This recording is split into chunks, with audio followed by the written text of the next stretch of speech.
Next है आपका chapter number 2 का क्वेश्चन नंबर 2। आइए रीड करते हैं क्वेश्चन क्या है।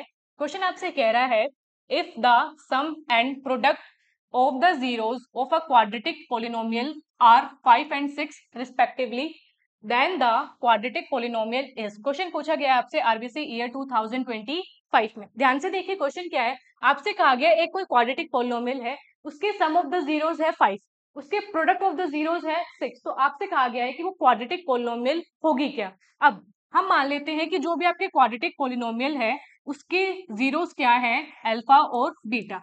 Late zeros are alpha and beta. तो क्वेश्चन ने क्या कहा है, क्वेश्चन ने कहा है कि जीरोस का सम, जीरोस आपने माने अल्फा और बीटा, यानी आपको प्रोवाइड किया गया है अल्फा प्लस बीटा। इसकी वैल्यू आपको दी गई है क्वेश्चन में 5।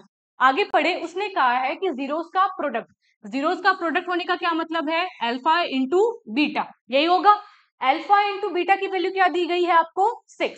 सो अल्फा इंटू बीटा आया आपका 6।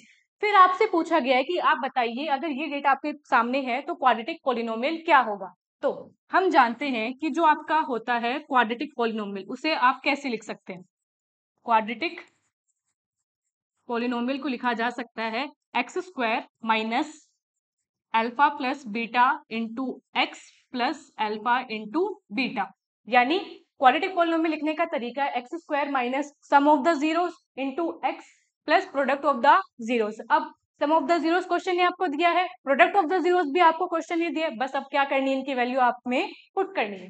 तो पुट करें x square minus alpha plus beta दिया गया था आपको 5 into x plus alpha into beta दिया गया था 6। तो आपका जो क्वाड्रेटिक पोलिनोमियल बन के आया वो है एक्स स्क्वायर माइनस का 5x प्लस का 6।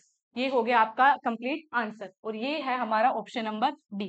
हेंस इस क्वेश्चन का जो करेक्ट आंसर है वो है आपका ऑप्शन नंबर डी।